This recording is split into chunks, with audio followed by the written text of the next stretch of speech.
And the accountability features of this is that it involves a community-led decision-making process and ensuring that there's a transparent revenue-sharing mechanism at the end of the day.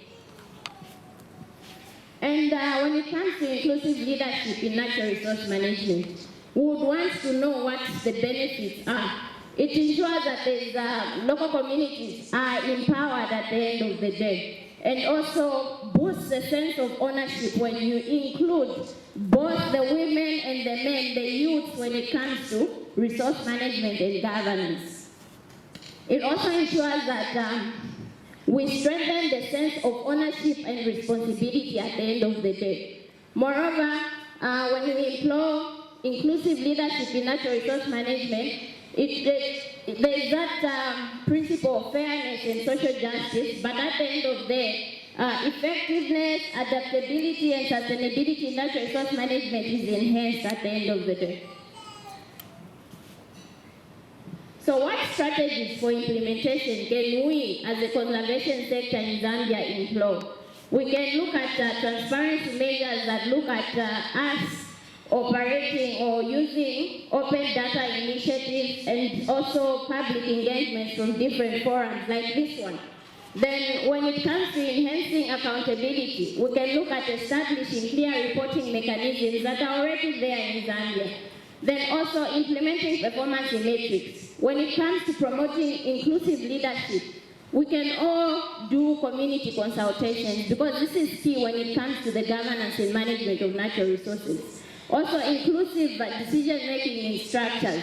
We need to have a balanced representation when it comes to the natural resource management sector. What are some of the success stories that have worked well when it comes to transparency, accountability, and inclusive leadership in natural resource management? Well, I'll talk about the sustainable fisheries management in Iceland. This is something that we can look for as the fisheries sector in Zambia. So with Iceland, this approach to sustainable fisheries management has involved a lot of collaborative efforts, which has helped in the governing of natural resources and also monitoring that everything is done in an effective manner.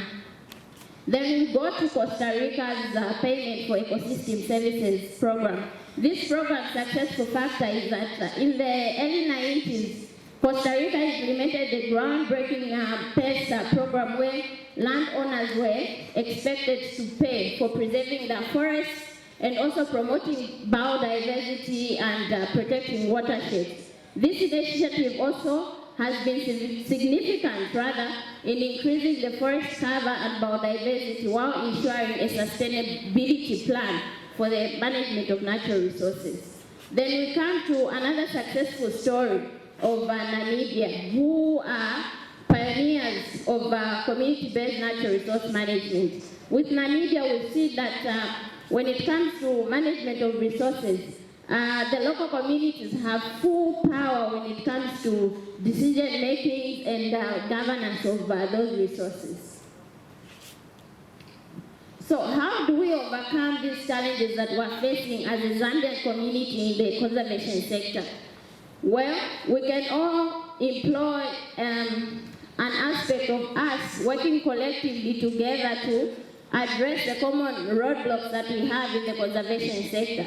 And this can be done through identifying and mitigating resistance. This can also be done through community engagements that need to be done when you're managing and governing resources. Stakeholder consultation is key. When you have conflicts, it's also important to resolve those and strengthen that partnership when it comes to governing these resources. We also need to expand and outreach to more communities. We're aware that there are a lot of natural resources that we have, but many are the times that we focus on the wildlife and forest cover. We are overlooking the fisheries department, the mining resource. Why can't we also reach out to these other communities and ensure that the governance is done in a balanced and sustainable manner?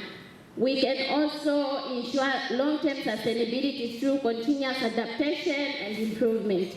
I just want to encourage everybody here that together we can build a transparent, accountable, and inclusive natural resource management system for Mother Zambia. Thank you.